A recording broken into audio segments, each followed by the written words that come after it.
Dots అన్ని కలిపి చూస్తే ఓ పిక్చర్ కనిపిస్తోంది. అందులో నిజమేంతో తెలియదు కానీ కామన్ ఫ్యాక్టర్ మాత్రం ఒకటి కనిపిస్తోంది. ఆ ఫ్యాక్టర్ పేరే చైనా.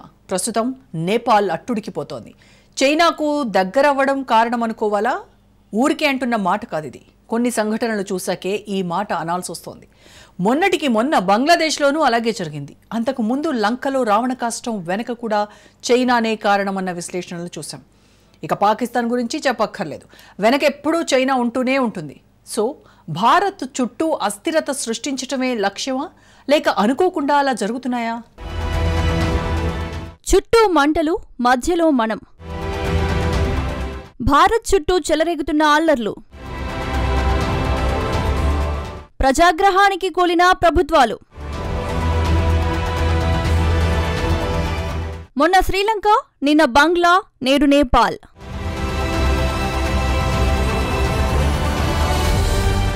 గత 3 ఏళ్లుగా భారత్ తప్ప భారత్ చుట్టూ ఉన్న అన్ని దేశాల్లో హింసాత్మక సంఘటనలు జరుగుతూనే ఉన్నాయి. చివరకు ఈ సంఘటనలు ఆ దేశాల్లో ప్రభుత్వ మార్పుకు కారణమయ్యాయి. నేపాల్, బంగ్లాదేశ్, బర్మా, శ్రీలంక, భూటాన్, పాకిస్తాన్, మాల్దీవులు ఇవన్నీ భారతదేశం చుట్టూ ఉండే దేశాలు. వాటితో భారత్కి మంచి సంబంధాలు కూడా ఉన్నాయి. కీలక సమయాల్లో భారత్ సాయం కోసం అర్థించిన దేశాలు ఇవి. అయితే ఇప్పుడు ఆ దేశాల్లో అల్లర్లు శృతిమించిపోతున్నాయి. ఒకదాని తర్వాత మరొక దేశంలో ఏదో ఒక విషయంలో గొడవలు జరుగుతున్నాయి. భారత్ను ప్రత్యక్షంగా దెబ్బ కొట్టలేని చైనా ఇలా మిత్ర దేశాలపై కాలు దువ్వుతోందనే అనుమానాలు సర్వత్రా వ్యక్తమవుతున్నాయి. ఆయా దేశాల్లో అల్లర్లకు డ్రాగన్ కంట్రీ చేస్తున్న కుట్రలే కారణమని ఆరోపణలు వినిపిస్తున్నాయి. నేపాల్లో సోషల్ మీడియా బ్యాన్కు వ్యతిరేకంగా యువత పెద్ద ఎత్తున నిరసనలు తెలుపుతోంది. ఈ నిరసనలు హింసాత్మక అల్లర్లుగా మారాయి. ఆ దేశ సుప్రీంకోర్టు, పార్లమెంటుతో సహా అధ్యక్షుడు, ప్రధాని నివాసాలను చుట్టుముట్టి దాడులు చేశారు. ఈ అల్లర్లలో ఇప్పటి వరకు 20 మంది ఆందోళనకారులు మరణించారు. చివరకు అల్లర్లతో నేపాల్ ప్రధాని కేపీ శర్మ ఓలీ రాజీనామా చేయాల్సి వచ్చింది. దేశం వదిలి పారిపోయారని కొన్ని వర్గాలు చెబుతున్నాయి.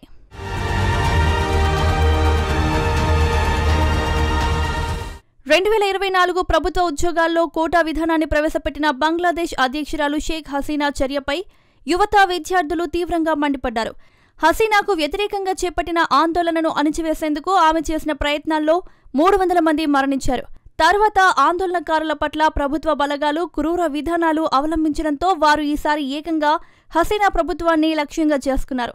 వారి నిరసనలకు తలొగ్గి హసీనా ప్రభుత్వం కోటా వ్యవస్థను తగ్గించినప్పటికీ వారి ఆందోళన నెలల పాటు సాగింది. అయితే ఈ అల్లర్లను పూర్తిగా మతోన్మాద శక్తులు ఆధీనంలోకి తీసుకున్నాయి. షేక్ హసీనా నిష్క్రమణ తర్వాత హిందువులతో పాటు మైనార్టీలపై పెద్ద ఎత్తున హత్యలు, అత్యాచారాలు చోటు చేసుకున్నాయి. హిందువుల ఆలయాలు, ఆస్తులు, వ్యాపారాలను రాడికల్ ఇస్లామిస్టులు తగలబెట్టారు. మన పొరుగున ఉన్న మరో దేశం శ్రీలంకలో కూడా 2022లో ఇలాంటి రాజకీయ అస్థిర పరిస్థితులతో భారీ హింసాత్మక ఘటనలు చోటు చేసుకున్నాయి. దేశం తీవ్ర ఆర్థిక సంక్షోభంలో చిక్కుకుపోవడంతో దేశంలో తీవ్ర ప్రజాందోళనలు వ్యక్తమయ్యాయి. ముఖ్యంగా దేశంలో ఏర్పడిన తీవ్ర నిరుద్యోగం, ఆహారం, మందుల కొరత దేశ మధ్యతరగతి ప్రజలను తీవ్ర ఆగ్రహానికి గురిచేసింది. దీంతో వారు ఏకంగా అధ్యక్షుడి ప్యాలెస్ పైకి దూసుకొచ్చారు. అక్కడి వస్తువులను లూటీ చేశారు. కొలంబోలోని ప్రధాని నివాసానికి కూడా నిప్పంటించారు. ప్రజాగ్రహాన్ని తట్టుకోలేక అప్పటి అధ్యక్షుడు 73 ఏళ్ల గొండబయ రాజపక్స జూలై 13న తన భార్య, 2 సెక్యూరిటీ అధికారులతో మాల్దీవులకు పారిపోయారు. తరువాత జరిగిన ఎన్నికల్లో ఎన్పీపీకి చెందిన అనురకుమార దిశనాయకే అధ్యక్షుడిగా, హరిణి అమరసూర్య ప్రధానిగా ఎన్నికయ్యారు.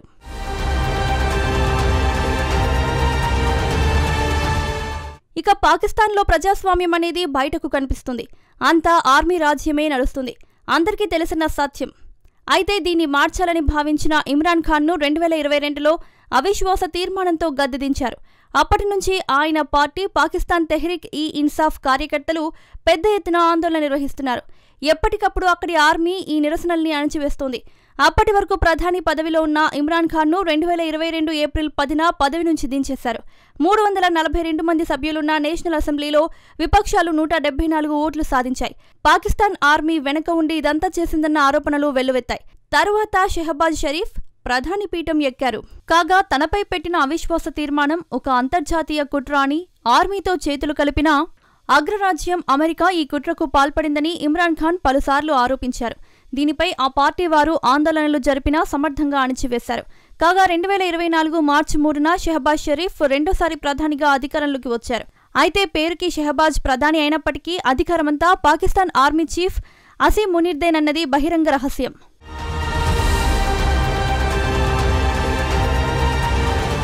ఆఫ్ఘనిస్తాన్ మన పొరుగు దేశం కాకపోయినప్పటికీ ఉపఖండ విస్తృత భౌగోళిక రాజకీయ చిత్రంలో ఆ దేశం కీలక పాత్ర పోషిస్తుంది. పౌరులను వారి కర్మకు వారిని వదిలేసి 2021 ఆగస్టు 15న అమెరికా బలగాలు దేశాన్ని వదిలిపోవడంతో రాజధాని కాబుల్ను తాలిబాన్లు తిరిగి చేజిక్కించుకున్నారు. తన ప్రజలను విడిచిపెట్టబోనని అప్పటిదాకా ప్రకటించిన అధ్యక్షుడు అష్రఫ్ గనీ తాలిబాన్లు రాజధానిని చుట్టుముట్టడంతో దేశం విడిచి పారిపోయారు. తాలిబాన్ సహ కమాండర్ ముల్లా అబ్దుల్ ఘనీ బరాదర్ వేగంగా దేశాన్ని స్వాధీనం చేసుకుని తాలిబాన్ ఇస్లామిక్ ఎమిరేట్ ఆఫ్ ఆఫ్ఘనిస్తాన్ను ప్రకటించారు.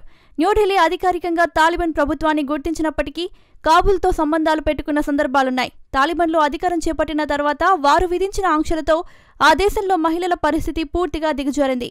మయన్మార్లో ఆంగ్ సాంగ్ సూకీ ఆధ్వర్యంలో ఏర్పడిన ప్రజాస్వామ్య ప్రభుత్వాన్ని కూల్చింది. సైనిక ప్రభుత్వం ఏర్పాటుకు డ్రాగన్ సహకరించింది. ఇక శ్రీలంకకు కూడా భారీగా రుణాలు ఇచ్చి ప్రభుత్వం దివాలా తీసేలా చేసింది. చైనా ఇచ్చిన అప్పులు తీర్చలేని పరిస్థితిలో శ్రీలంకలో అనేక ప్రాజెక్టుల నిర్మాణం చేపట్టి ఆ దేశంపై పట్టు సాధించే ప్రయత్నం చేస్తోంది కమ్యూనిస్టు దేశం. ఇక మాల్దీవులు కూడా దాదాపుగా చైనా చేతుల్లోకి వెళ్లిపోయింది. భారత్పై ఆ దేశ మంత్రులు చేసిన వ్యాఖ్యలే అందుకు ఉదాహరణ. గతంలో ఈ 3 భారత మిత్ర దేశాలే. వాటిని భారత్కు దూరం చేయాలనే లక్ష్యంతో కుట్రలు చేస్తోందని చైనాపై పలువురు ప్రపంచ దేశాల నేతలు విరుచుకుపడుతున్నారు.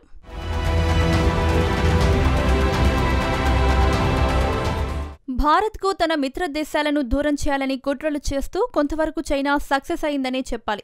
మరో మిత్ర దేశమైన నేపాల్పై ఇప్పుడు కన్నుపడింది. సైలెంట్గా ఉంటూ అక్కడి వారిని రెచ్చగొట్టి అలజడి సృష్టిస్తోంది.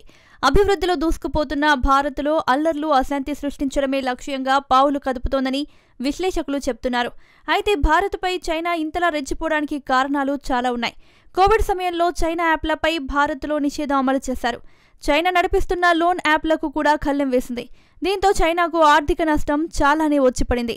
ఎలాగైనా భారత్ను దెబ్బ కొట్టాలన్న లక్ష్యంతో సరిహద్దుల్లో మ్యాప్లను మారుస్తూ ఇండియా భూభాగంలోకి వచ్చే ప్రయత్నం చేసింది. ఆ పప్పులేమీ ఉడక్కపోవడంతో ఇప్పుడు దొడ్డిదారి ఎంచుకుంది. ఇందులో భాగంగా భారత మిత్ర దేశాలను దూరం చేయాలని ప్రయత్నాలు చేస్తోంది. పాకిస్తాన్ కూడా అందుకు సహకరిస్తోందని అంతర్జాతీయ మీడియా చెప్తోంది. మరోవైపు బంగ్లాదేశ్లో అల్లర్లలో కూడా చైనా హస్తం ఉన్నట్లు తెలుస్తోంది. రిజర్వేషన్లపై విద్యార్థులు చేపట్టిన అల్లర్లలో ఇప్పటికే 1000 మంది వరకు మరణించారని అంచనా. తాత్కాలిక ప్రధాని బాధ్యతలు తీసుకున్నప్పటికీ అక్కడి మైనారిటీలు హిందువులే లక్ష్యంగా ఇంకా దాడులు జరుగుతూనే ఉన్నాయి. ఆలయాలను ధ్వంసం చేయడమే కాకుండా హిందువులను కిరాతకంగా చంపుతున్నారు. అంటే మొత్తంగా పరిశీలిస్తే ఈ అల్లర్ల అసలు ఉద్దేశం రిజర్వేషన్లు కాదనేది తేలిపోయింది.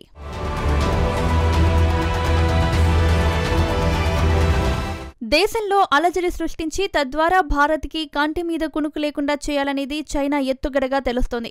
అందుకే హసీనా రాజీనామా చేసి వెళ్లిపోయినా అల్లర్లు ఆగలేదు. భారత్తో బంగ్లాదేశ్కు ఉన్న వ్యాపార సంబంధాలను దెబ్బతీసి వాటిని చైనా వైపు తిప్పుకోవాలని డ్రాగన్ కంట్రీ కుట్ర చేస్తోంది. అచ్చం శ్రీలంకలో జరిగిన దానిలా బంగ్లాదేశ్కు ఆర్థిక సాయం అందించి అక్కడి ఆర్థిక వ్యవస్థను దివాలా తీయించాలని చైనా విశ్వ ప్రయత్నాలు చేస్తోంది. చైనాతో చేయి కలిపి పాకిస్తాన్ ఇప్పుడు ఎంతటి దురవస్థలో ఉందో అంతకంటే దారుణమైన స్థితిలోకి బంగ్లాదేశ్ జారిపోవడం ఖాయమని విశ్లేషకుల అంచనా. కానీ నరేంద్ర మోడీ ప్రధానిగా ఉన్నంతకాలం భారత్ను చైనా దెబ్బకొట్టలేదని వారు చెప్తున్నారు.